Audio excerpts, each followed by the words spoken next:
Welcome, everyone, and thank you for joining us for our session on Board 101 Back to Basics. So before we begin, there's just a few quick notes. The session will last about an hour with a live Q&A towards the end and throughout. We also have a Q&A box at the bottom of your screen if you're not familiar with the Zoom. So feel free to ask questions anytime during the session, and we'll respond at the end or in writing later. All questions and answers will be emailed after today's webinar, along with the recording. So it is being recorded for those of you who weren't sure.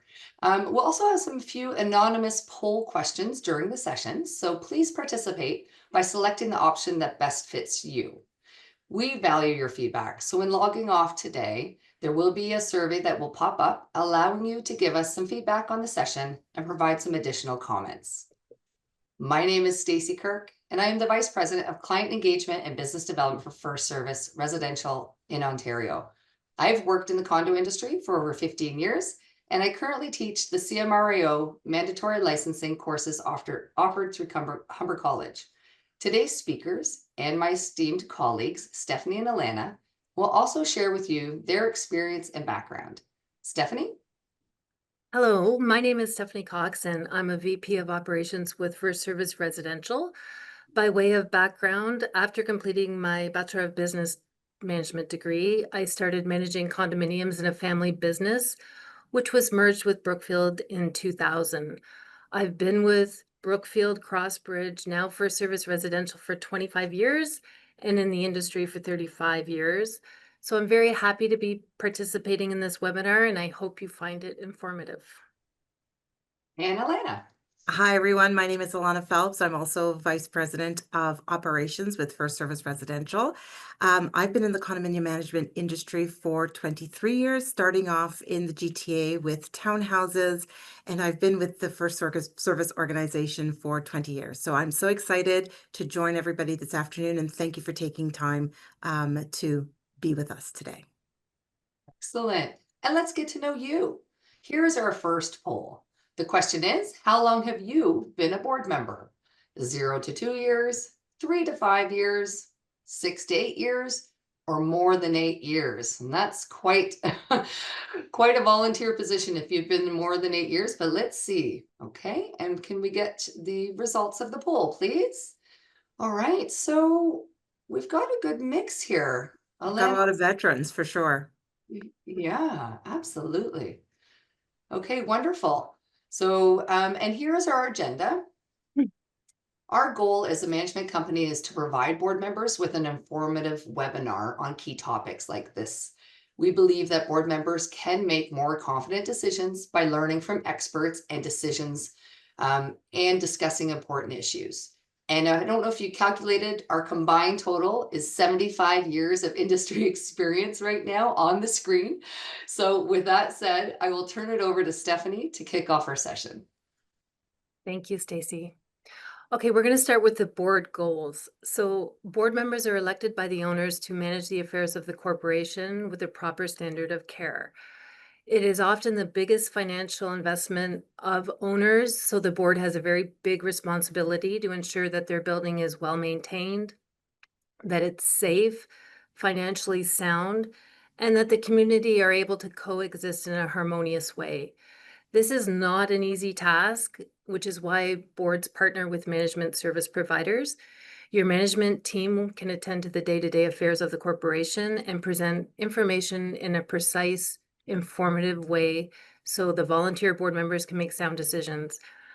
Condominiums are a nonprofit corporation, but also people's homes. So the board must always make good, sound decisions, but keep in mind the social and political impact that it may have on the community. So the board is like a micro government managing a very small city. Next slide. We just wanted to go over the government authorities. So the original Condominium Act of 1967 was amended to the now Condominium Act of 1998. And over the years, there's been several amendments. The biggest amendment took place on November 1st, 2017, which was called the Consumer Protection Act. And this is when the industry became regulated. So there are two regulatory bodies that the directors should be aware of. Most of you will already be familiar with the CAO, the governing body that keeps a searchable registry of all condominiums and all board members. It is the body that provides a director training, and it also has really good resources on the web for board members, owners, has all the prescribed forms like the PICs, NOICs, and notice of meetings, proxies. It's a very good website. The director training, you must complete that within 6 months, and it's valid for 7 years. There's 26 modules. I'm sure most of you have been through it. It takes about 7 hours, but it gives you a background on condominiums. So it also, the CAO oversees CAT, which is a Condominium Authority Tribunal. This is an online tribunal to help condos and corporations resolve disputes like record requests, smoke odors, pets, parking, more quickly and affordably. The second regulatory body is the CMRAO, the Condominium Management Regulatory Authority of Ontario. And this is a body that oversees your service management providers and the licensing of condominium managers. Next slide. Okay, so what are the board of directors responsible for? This is set out in the Act. Section 27 states that the affairs of the corporation are to be managed by the board of directors. Section 37 goes on to say that there's a standard of care and that each director shall act honestly and in good faith and exercise care, diligence, skill that a reasonable, prudent person would exercise in comparable circumstances. So in order to manage the affairs of the corporation, the board must ensure that the corporation is doing all the things that they're legally required to do so. Just for example, they have to ensure a proper budget is established, that there's adequate reserve funding, that they have a proper funding plan.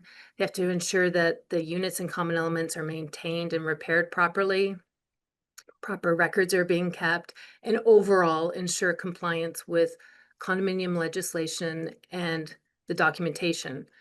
So the board is not expected to be experts in the legislation, but it is good to have a good working knowledge of the Act, the documents, and it's good practice to ensure that all new board members get a copy of their building's declaration, bylaws, and rules so they can become familiar with it. So the legislation is like a pyramid. The Human Rights Code supersedes the Act and the Declaration. It's very good that the board know this. Any human rights complaint has to be taken seriously. The Condominium Act is an extensive legislation governing all condominiums. And as volunteers, you will have to rely on the advice given to you by the professionals, but having a working knowledge is helpful. The declaration is like your constitution. The board should be familiar with this document. It outlines the boundaries of the units, the repair and maintenance responsibilities of owners versus the corporation, the use of units and common elements, and overall fundamental governance. The declaration cannot be changed without 90% written consent, so it's somewhat set in stone. The bylaws encompass a number of things, like the general operating bylaw will cover the board, quorum, meetings, and there can be a number of bylaws, like it could cover cost sharing agreements, which are also critical to have an understanding of. The standard unit, which is very important when there is a loss. So the board should be familiar with all the bylaws. Now, these can be changed or new ones passed with a vote of the majority of owners. Rules, the rules must be administered consistently and fairly. The Act does place an obligation to ensure that all rules are enforced. Communication, this is not so much an obligation of the board, but something that the board should consider. Newsletters, notices, help keep owners abreast of what's going on, projects that are coming up, and lets them know what to expect. It also helps with rule enforcement if you're communicating what the expectations are and prevents discord within the community. Financial stability is another key element. So the board are responsible to approve the operating budgets, and it's important to remember that it is a nonprofit corporation, and the budgets need to be balanced. It's generally considered best practices to carry 1 to 2 months operating surplus for unforeseen expenses like utility increases or maybe an insurance claim where there's a deductible. And the board must ensure that a proper reserve fund is in place and that the capital projects are being planned and considered so you're keeping up with the building repair and maintenance. Financial statements, the board should have a understanding on how to read a financial statement and pay attention to things like the budget variances, know if there's an operating surplus, understand what the reserve fund balance is, and also to ensure that the reserve fund monies are properly invested according to the Act, which are restricted to government-backed investments and guaranteed investments like GICs. This is to ensure that you're not losing any capital in the market. Boards will need to rely on the information presented to them by their experts, being their manager, their consultants, their auditor, lawyers. Boards must ask questions and make sure that they are satisfied with the information before approving or signing off on contracts. Okay, homeowners also have a role in a condominium. Their first role is to elect the board of directors. In order to make sure that people know who they're electing to the board, there are now those written disclosure statements, or they have to be answered verbally at the meeting. These disclosure statements are to assist the owners to know whether they reside in the unit, whether they live off-site, whether they're tenants, whether they're a party to any contract, or if there's any conflict of interest, they have to disclose this. So it's important to make sure that those disclosure statements are read so you're understanding who you're electing to the board. It's also advisable for owners to attend owners meetings, to ensure that there's quorum, but also to hear the auditor's report and the board reports. It's an opportunity to ask questions. It's good oversight. The owner should also be familiar with the corporation's governing documents and know the rules and regulations. So best practices now that these documents are often stored on a web portal for owners to review. We didn't want to forget about the fire safety plan. In the fire safety plan, there are evacuation procedures with the floor plans and the exits and instructions on what to do if you discover a fire. So the board should make sure that owners are aware of these instructions, and also ensure that anyone who's vulnerable or has a special need, that they fill out that form, because a list of residents who need assistance in the case of an emergency is kept in the fire plan. The condominium manager role. So the manager manages the property on behalf of the corporation in a faithful, diligent, and honest manner under the direction of the board. The duties of the manager are outlined in the management agreement, so the board should be familiar with the terms of the management contract, as the board is responsible to ensure that the manager is fulfilling its duties. I think it's important that the boards understand the difference between a limited licensee manager and a general license manager, as well, as there are certain restrictions on what a limited licensee can do. The board will rely on the manager to present proper reports, and the manager is going to ask for approvals from the board. The board always need to feel very confident in the information and be open to ask a lot of questions to make sure that they understand the information that is being presented before approving any course of action or signing off any work. The board will have many resources at their disposal, like the manager, the regional director, senior management, lawyers, auditors, and even former board members. So there are a lot of resources for the boards. So Stacy, we're gonna head into our next poll question. Our next poll question, number 2, have you ever attended a board meeting that didn't go as planned? Yes or no? Curious to see. Sometimes they do go a little bit sideways, I know, for various reasons. If anyone wants to share their story in the Q&A, by all means, we'd love to hear some stories. Good or bad, but let's see what the answer is. So, one of the critical areas that boards should be mindful of is meetings, types of meetings, how to make a meeting, how to run an efficient meeting. So, there are a lot of veterans out there that are joining us this afternoon. So, you'll likely know what this list is, but let's just go through it, and hopefully I can pass on some comments and things that I've observed. So routine board meetings, that is the one that most people, whether they're sitting on our board or not, are familiar with. And every person serving on a board should expect to attend routine board meetings. Typically, these are held monthly, but certainly there are some boards out there that hold board meetings more frequently, whether they invite management or not for those more frequent meetings. That's certainly up to a board to set that cadence. To hold a routine meeting, you do need to have the majority of the board present to call the meeting to order. So an example would be if you've got a 5-person board, the majority of that board is 3. You'd need 3 people to call and hold the meeting and make decisions for the corporation. That is permitted under the Act. Uh, Board members cannot be present by proxy, and you cannot hand your voting proxy over to another director. So, whatever the ways that you have in your governing documents to be present at your meeting, which is typically in person or electronically, that's how you're present. If you're absent, you are noted as absent on the minutes of the meeting.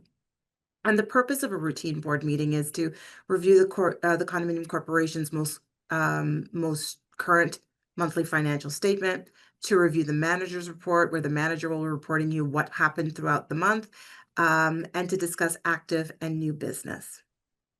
And that's just a very high level view. Then the other meeting that most people, whether you sit on a board or not, would be familiar with is the annual general meeting, which we also refer to as the AGM. So this meeting is required under the Act, and it's supposed to be held within 6 months following the end of the condominium's fiscal year. So in that period of time, you would have your audited statements prepared, you would review them, improve them, and then set on with calling your AGM. So the AGM is a meeting of owners, and for most condominiums, at least 25% of the ownership must be present to call the meeting to order. There are some declarations, no, sorry, not declarations, bylaws out there where boards have made maybe 30%, 35% that you need to be present. If it doesn't exist in a bylaw, we default to what's in the legislation of 25%. An owner, unlike in a routine board meeting, they may be present by proxy at a meeting. By handing over their proxy to someone, it doesn't have to be another owner, they attend the meeting and they would be able to function as if that person were actually there. The purpose of the AGM, it's very specific, and it's to present audited financial statements, approve minutes of the previous AGM, and what we're most familiar with, electing directors. The business of the AGM is focused on matters that are relevant to all owners. And so what we do not really accept in AGMs are people coming and talking about items that are specific to them or specific to their unit. We try to keep that with the property manager, not to have that discussion, but rather focus on what is relevant to all owners. And the timelines to send the notice of meeting out to owners, that's detailed in the Condominium Act. The next one is everybody's favorite, budget meetings. So budget meetings, it is a meeting of board members because approving a budget is the board responsibility. A board must approve an operating as well as a reserve fund budget for every fiscal year. There are several key obligations related to budgeting and financial transparency, and those are set out in the Act. Owner engagement, while not mandatory, many boards do hold budget presentation meetings to owners to build transparency and trust. Now, having that budget presentation meeting with owners, I think that that's a best practice that boards should really engage in. Then we have something that we refer to as special general meetings.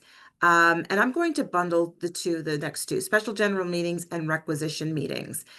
This is also an owner meeting, and it's held typically to discuss or vote on specific matters. For example, if the board by resolution had a bylaw that it wanted the owners to vote on, you would hold a special general meeting. So bylaws is one example, and another example, and this we don't see too frequently, is sometimes we do lose quorum on the board. So sometimes if it's a 5-person board, using our earlier example, and you end up with 2 people on the board, there is an obligation to hold a meeting to elect members to the board to bring it up to a full complement or at least to the quorum threshold. Bundling special general meetings with requisition meetings, owners have an entitlement under the legislation to requisition the board to call a special general meeting. The nuance here is if the people who are or the person who is asking for this requisition meeting, if they can get the written support of at least 15% of the ownership, so a petition going out saying what they want the meeting for, and they get 15% of the ownership to sign on, then that gets delivered to the board, and then the board has the obligation to call and hold a meeting. So if you had 100 units in your building, 100 voting units, at a requisition meeting, you would need 15 people signing on to a petition to say, yes, they want to have that meeting.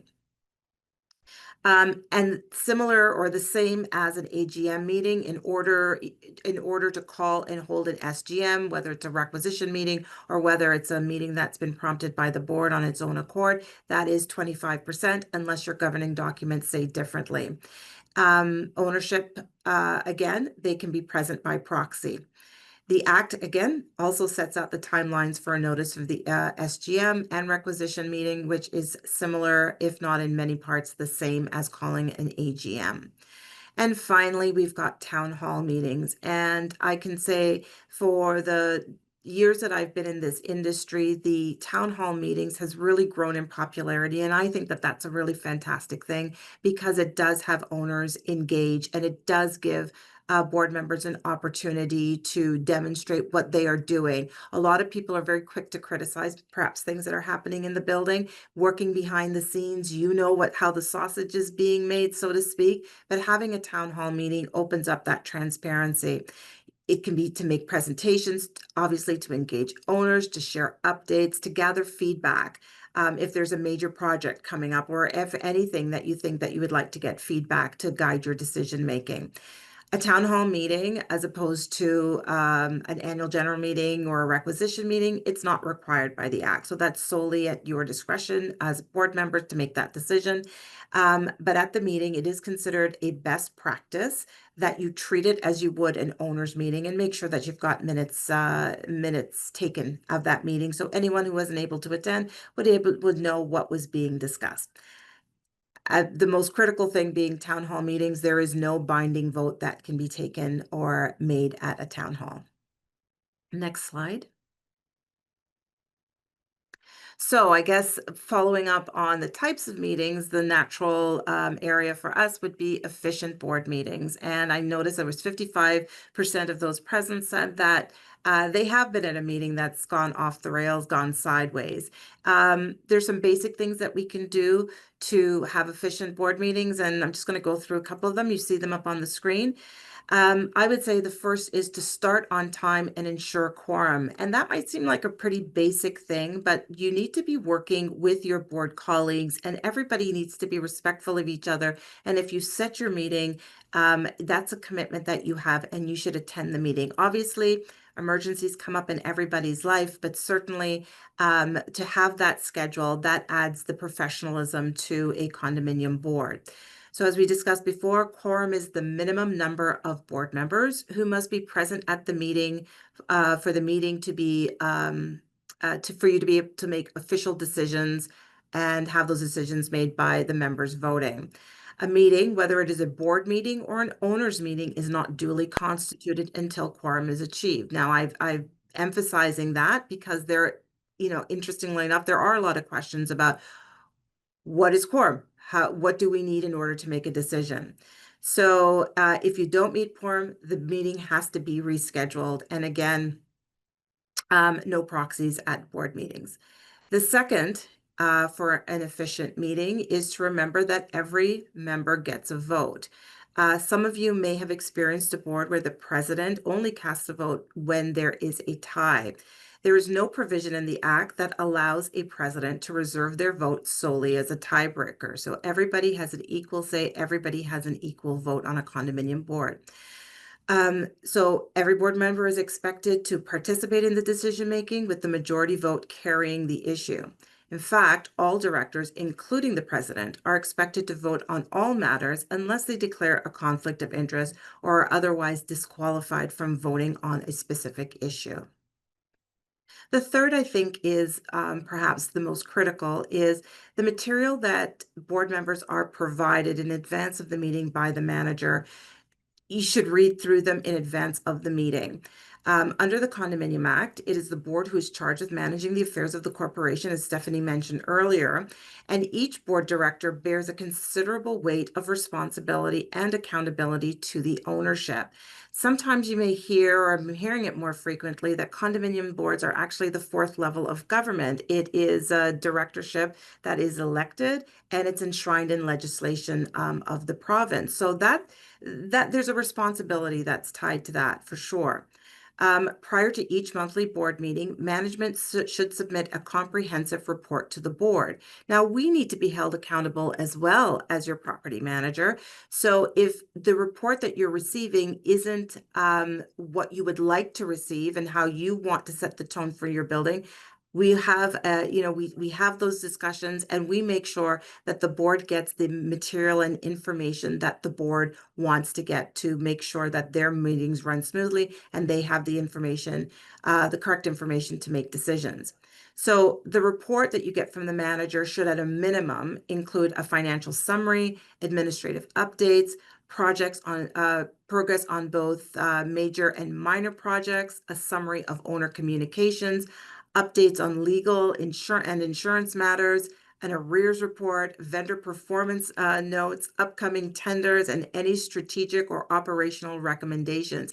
That is a minimum of what you should be receiving in your package, and that you would be obligated to review on a monthly basis in advance of your meeting. And while for different boards, the contents may vary outside of that in detail, it is essential that each director, when you review the report, if you've got advanced questions, ask those questions of the manager so that the manager can come to the meeting prepared to answer those questions and not eat up more time than you need to. Directors must always, even at a meeting, if something come up, ask informed questions, engage in structured and knowledgeable debates, and ultimately make decisions that serve the best interests of the community. So in a meeting as well, and I think that this is really important in this day and age, it's the issue of respect. And so if we're looking at the screen, you're reading your material, you're going to focus on the agenda, you're dealing with one item at a time, you are being respectful as well. So respect means you're listening actively, you are valuing the diverse perspectives, you're communicating with your board colleagues and management professionally, you're maintaining the confidentiality once you've left that meeting, you've been on time to the meeting, you've come prepared to the meeting, you support majority decisions. It doesn't mean that you've necessarily agreed with the majority decision, but you've supported what the majority of the board members have voted for. You do not diminish your board colleagues or any other person, management, when you disagree with decisions that have been made or information that has been presented to you. You should avoid personal criticism, encourage collaboration, and stay solution focused. So that is all demonstrating respect that contributes to a healthy and efficient board meeting. I do want to add here, board meetings under the Act are to be held concurrently. And what does concurrent meetings mean? It's by electronic means, it's by, a telephone, which I suppose is an electronic means today, or you're sitting in person in a meeting. Strictly speaking, email decision-making is not supported in the Act, but practically speaking, we know that that does happen because it's very easy to, get your answers or make decisions by email. What we would suggest, and it's not a perfect solution, but when you are tasked with making a decision that can't wait until the board meeting, and you can't hold another meeting, and you are doing it by email, you do need to bring that decision to the board. The manager will bring it to the board to have it ratified and entered into the minutes, because the ownership is entitled to understand the decision making that the board has made. So you've got to be very careful when you're doing when you're making decisions via email, and making sure that that decision gets brought back to the meeting, and that whatever you decided via email, that's your decision. Whether you've changed your mind somewhere down the road, we have to be really careful, because you're giving direction to the manager, and the manager will proceed with that. You just have to get it all in the minutes to make sure that everything is in order. Next slide. So meeting minutes, again, should be recorded for every meeting, whether a board meeting or an owner's meeting. They are not a transcript of the meeting. Minutes are served to capture actions, decisions, and directions to management. They are deemed to be a core record under the Act, which means, as I mentioned earlier, that unit owners are entitled to examine the minutes if they ask to examine the minutes. There are some exceptions with legal and some insurance cases, but other than that, owners have that entitlement. The private and confidential information captured in meeting minutes are protected under PIPEDA, which means that any issue that is discussed amongst board members that identifies a person or identifies a unit needs to appear in a part of the minutes that is private and confidential. Private and confidential is not to be used for items where we would rather not have that be open for public examination. And there are a few examples I'm sure we can all think about. Private and confidential is strictly for any information that identifies an individual or a unit. Board members and management are participating in a meeting and should not have the dual task of taking minutes. And so best practice recommendation is to always use a professional recording secretary who is going to deliver an unbiased set of minutes. And just some housekeeping things with minutes, obviously including the date and time of the meeting, who attended the meeting, the summary of discussions, resolutions passed and votes taken, and direction to management. That is all information under the legislation that the ownership that you report to ultimately are entitled to have. Minutes of board meetings are approved by the board. Minutes of owners' meetings, those are approved by the owner. So for example, in an AGM, the minutes of a previous AGM would appear in the next AGM package, and there would be a motion at the meeting for the owners to approve it. Next slide. Oh, but before we move on to the next slide, I think it's also important to know that your minutes, it is an official and legal record. It provides historical record for future boards, because you do have to think about people down the road that will have to be that have taken on the role of managing the affairs of the corporation. It provides transparency, accountability, and proper minutes and proper record taking is a compliance issue under the Condominium Act. So if we could move to the next slide. And this is just a graphic that's showing motions in a meeting. To make proper motions, at a board meeting, it's essential for ensuring that decisions are made transparently, legally, and in accordance with the condominium's governing documents. It is important because it establishes clear intent, it ensures legal validity, it facilitates orderly decision-making, it creates a record for the corporation, it protects the board and the corporation. Again, transparency, that's a word I've used a couple of times. And it supports effective governance. So making a motion at a meeting doing it properly is pretty critical. And how it works, very simple. A lot of you here have done it. You make a motion, or a member makes a motion. You need to get someone to support that motion. There's an opportunity amongst the group to discuss the motion, and then there is a vote taken on the motion. And the motion either fails or it carries. It's also important to note, before we go to the video, it's also important to note if a motion passes and at a later date, a board member decides, hey, you know what, I kind of don't feel comfortable with this. The only way that you can change that past motion is by putting on the table a reconsidering motion, and again, going through the process of getting someone to second it or support it, have a discussion, and then take that to a vote, whether the board members are willing to reconsider the motion. If that fails, then the motion stands and it remains on the record. So we've got a video that that is coming up next, and this video is just to demonstrate the flow of emotion from its introduction through discussion and ultimately to a vote. Did we want to play that? The first item on the agenda is to review our previous meeting minutes, which have already been provided to each of you. If you have already had a chance to review them and do not have any questions, do I have a motion to approve the previous meeting minutes? I motion that the meeting minutes from February 25th are approved as submitted. I second that motion. All those in favor say aye. Aye. All opposed? Okay, the ayes have it. The motion has passed to approve the February 25th meeting minutes.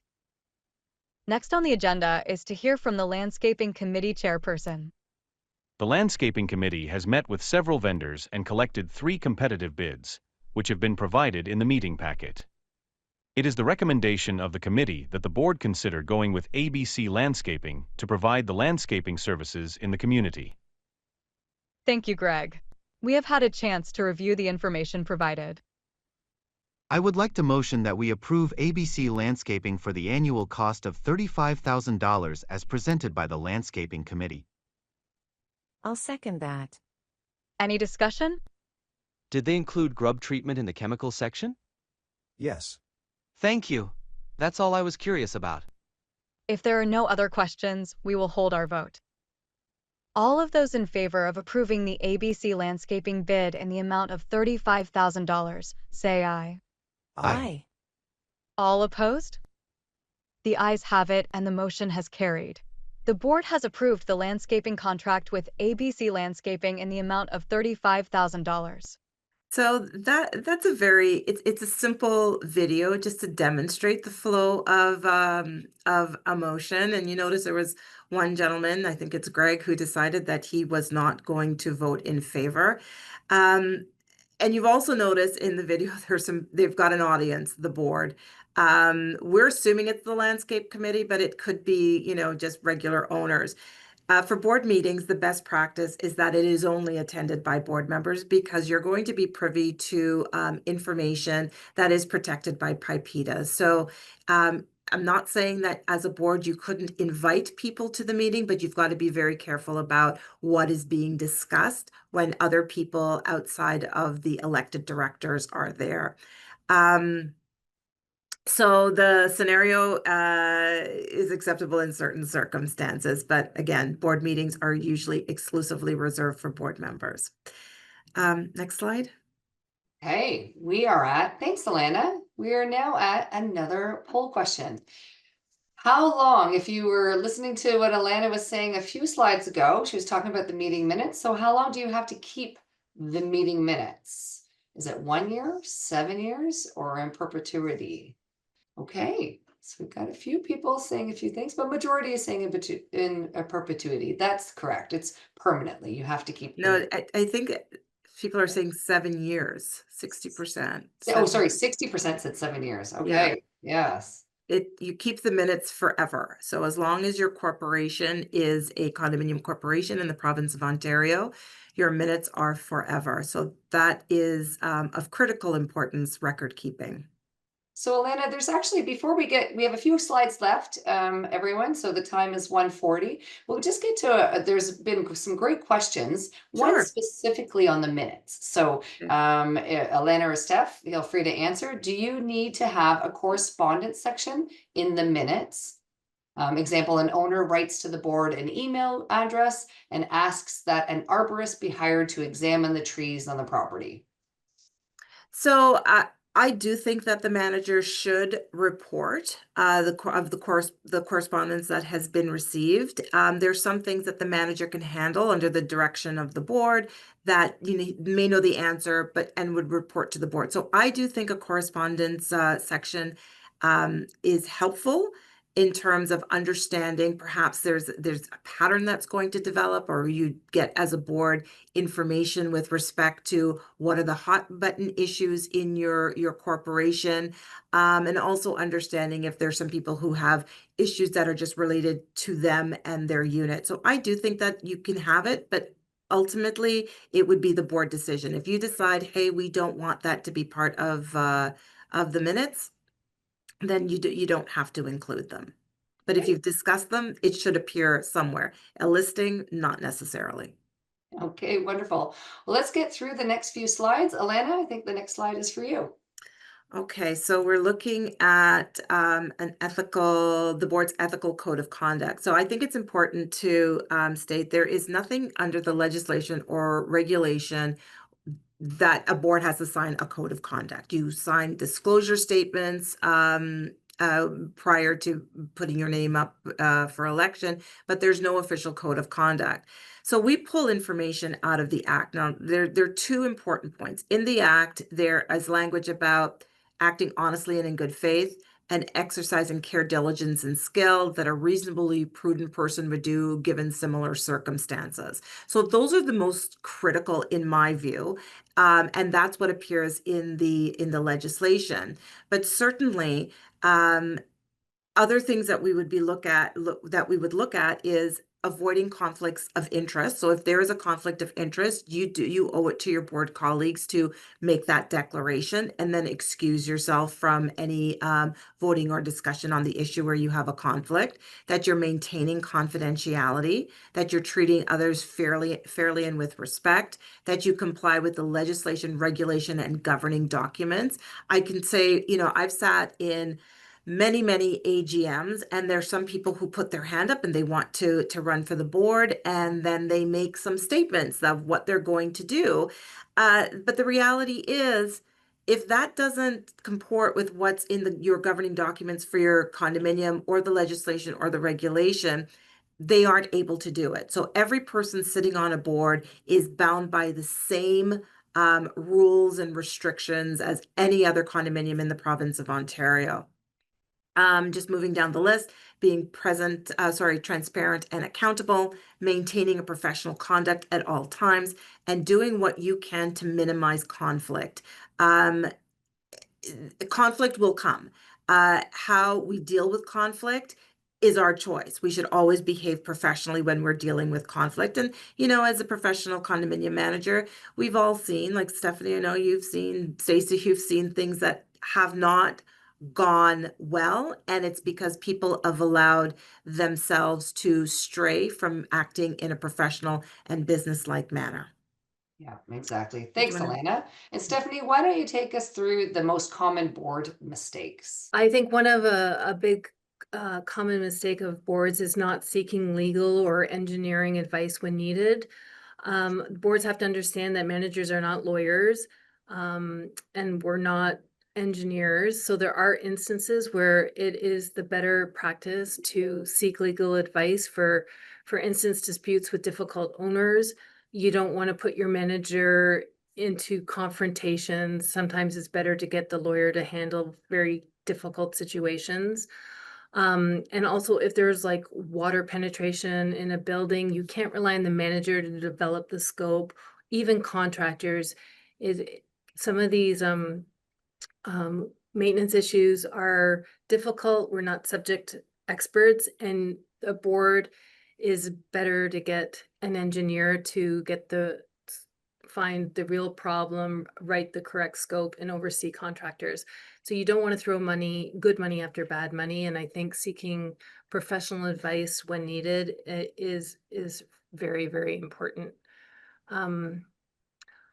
Another one is not keeping the community abreast of upcoming projects, like something simple like window washing. If a resident rolls out of bed and there's a window washer staring into their bedroom and they weren't advised of it, it can be a real sticky point. So over communicating is better than under communicating. If there's plumbing, um, if there's plumbing work being done and there's a chance of water shutdowns, it's better to let them know. Anything that impacts the resident, like elevator shutdowns is another sticky one. And owners want to know every day that you're on it, you're working with it, when the parts are arriving. It's really important communication to keep owners uh, to build the trust with owners that you're really on top of the issues. Another big mistake is when boards let corporation issues become personal instead of business transactions. The board can never close their eyes to breaches in duties by owners.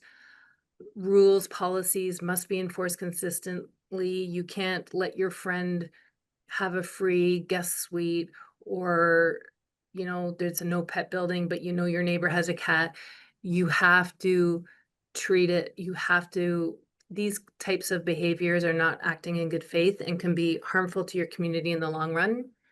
A condominium, it must be run as a business, and the board are there to ensure that it's administered properly with an eye to the future. So there's building a sense. Those are some of the board mistakes. Elena, I think you're going to go into some best practices. So I guess the best practices really just don't make the board those board mistakes. And if it's a no pet building, you got to turn that cat in, that's for sure. But I think it's just the basic stuff that we all know. Regular communication is important. You are stewards of the corporation and the corporation's money. You are accountable to the ownership. And so they have an entitlement to understand what is going on in their building from the people that they've elected to serve them. So I think that that's the most critical one. And just tagging along with what Stephanie was saying about seeking out professional advice. And, sometimes you do find some boards that are reluctant to do that because there's a cost when you're dealing with a lawyer, you're dealing with an engineer, but you need to embrace your professionals, your auditor, your lawyer, your engineer, any other professional. You have to embrace them as part of your management team. And so much so that the Condominium Act in its iteration, I guess 25 years ago, they put a provision in there that said if you rely in good faith on a report from a professional whose profession lends credibility to their opinion, that's a lot of words, but what that's saying is if you've relied on that, then the liability shifts from you to that professional. So if you've gotten something from an engineer and the engineer turns out to ultimately have not given the proper advice, but you based your decisions on what that engineer has reported to you, the liability shifts. And that's also a way of protecting yourself and protecting the interests of the corporation that you are the steward of. So I would say that that's really important. Of course, being transparent. So we've talked about that. Resident engagement. I think that that goes hand in hand with communication, respecting your governing documents and reviewing your governing documents from time to time. There is a lot of case law that changes what decisions, the direction we would go in decisions. And so maybe we have to look at our rules again, and maybe we have to look at our bylaws again. So they're not living documents per se, but having the periodic review of those documents is also, I think, a best practice. It was interesting to me that the majority of people attending this session said you keep your minutes for 7 years. That's kind of in line, I guess, with financial documents. So keeping an eye to documentation and record keeping and making sure that that's in order for your condominium. I think that that's also an important best practice. Wonderful. And Stephanie, why don't you tell us a little bit about building a sense of community?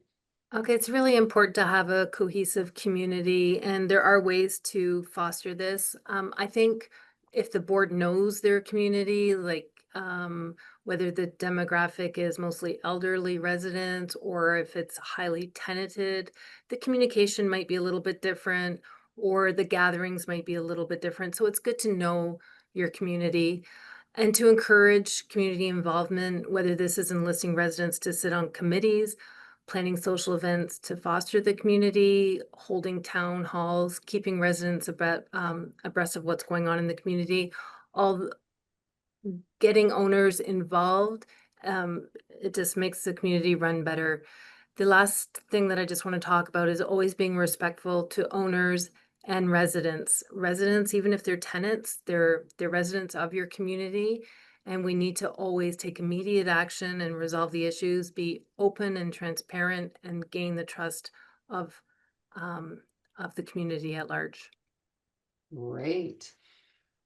Well, we are now done the actual webinar. We're now into questions. So Stephanie and Alana, we have a lot of questions here.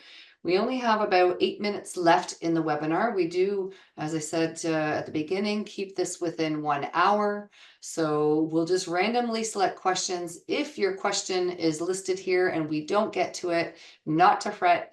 Alana and Stephanie and the team will respond to all the questions, and our team will send out a Q&A with all of the questions and answers to you within the next few weeks.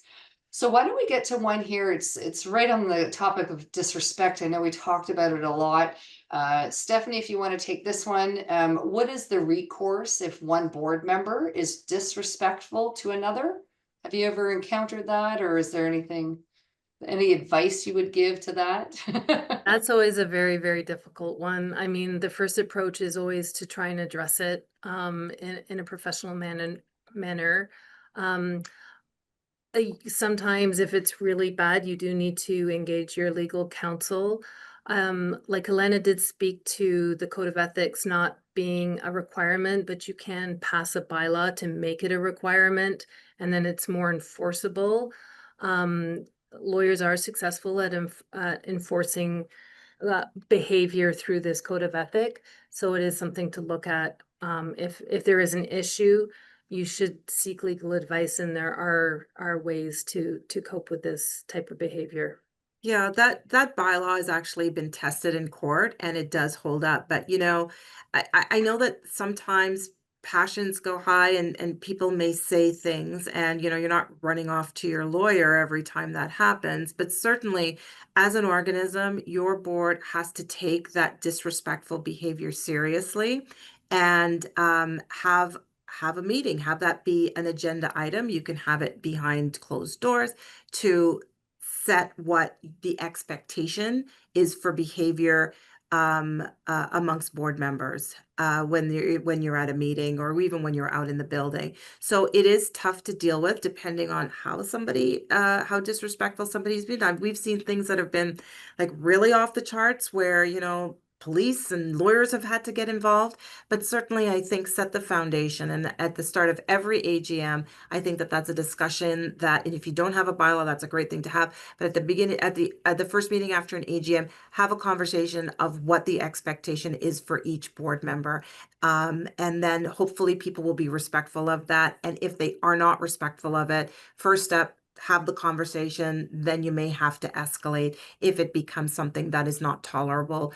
But you're volunteers, you're sitting on a board, you should not be subjected to someone's bad behavior. It's not healthy for the board to work together like that, and it's not healthy for the community. And typically when you've got those dysfunctional issues happening in a community, on a board, it reflects on what's happening in the community and in the building. So ironically, we just had a question come up on that note, Alana. When one board member is disrespectful to another, can they eject the person from a meeting? Have you seen that happen? Well, if that's what you want to have, like, when we're thinking of the hierarchy of documents, and you've got the Condominium Act, the Declaration, bylaws, rules, there's also a foundational layer, which is policies, which really speaks to how a board wants to govern itself. And so you've got a president of the board, and the president of the board, hopefully is not the person who's breaching this, but certainly you can make that decision ultimately if that's what needs to happen in order to keep conduct, because proper behavior in the meeting. There's also something in the act, there's 117 of the act, where you're not allowed to have anything happen to, that causes injury or illness. That can also to another person. And that is also psychological, impacts are also included under that. So that's something you can invoke if you feel that the board feels that something has come to a point where somebody needs to be ejected. and then eject them, bring a sense of, restore a sense of calm to whatever meeting that you're having. But then I think that the most critical item to start discussing is, how do we deal with it? Is it something that's ongoing? Do we have to take it to our lawyer? Are we going to have a conversation and say, this is not acceptable? And that if anybody's going to behave like that, yes, you will be removed from the meeting. And also remember, since minutes are they can be examined by the ownership, that would also be something that would appear in the records of the corporation. So there are many things that you can do to try and control people's behavior, but set the expectation right from the start. And I think that that can be very helpful in any future interactions. And we have time for one more question and an answer. This is a good one. Can a board member take the minutes instead of hiring a minute taker? Is there any perceived conflict of interest? So that's a really good question. There's nothing in the act or regulation that says a board member cannot take the minutes. What I think is the better practice, because as a board member, you should be engaged in what's happening in the discussion, and shouldn't be tasked with trying to get the minutes done, for lack of a better word. Also, it's good to have an unbiased third party dealing with the minutes for everybody, so that no one could come back to the person who's written the minutes and say, hey, you know what, you've wrote this because of you just don't want that. So the optics aren't terrific. If a board really wants to do it, I suppose, yeah, they can. There's nothing legally that's stopping them. But as a best practice, it kind of gets a little bit mucky if something comes up and then, fingers are getting pointed at the person who wrote the document. Okay. And I'm just going to leave us with here. There was someone shared a story of a board meeting that went sideways or didn't go as planned. In one board meeting that didn't go well, there was a disagreement on who would hold specific director roles. One person missed the earlier meeting where decisions were made, and this caused conflict since the previous decision was contested, given that not all board members were present. However, we did have quorum in the first meeting. Yep. So as if you've got quorum, you could make those decisions. Now, the act also talks about there are two positions really under the act that you have to have and that are voted on. That is the president of the board, who will be that, and who will be the secretary. Those are the only two that appear in the act. Everything else is something that boards put together for their own, part of their own policy, if they're going to have a vice president or a treasurer or what have you. But as long as you've got quorum, that's a duly constituted meeting, and that you can make those decisions. So it's interesting that it comes back and somebody's upset because they didn't attend the meeting. So I can see how that could easily, maybe set a bad tone for the board going forward. But that's the importance of coming to the meeting, being punctual, reading the information, and knowing that, if it's a 5-person board, 3 people can make the decision. Think about it. If it was a 3-person board, you can have quorum with 2 people. You could literally have 2 people running the affairs of a corporation. And, that can go both ways, really great or really not so great. Okay, and with that, we are literally 2 o'clock, 1 hour in. Stephanie, Alana, thank you so much for your time. This is valuable information. I remind everyone on the webinar right now joining us, there will be a poll, a survey. Please answer the survey. We'd love your feedback and any ideas for any other future topics. Thank you so much for your time, and bye for now.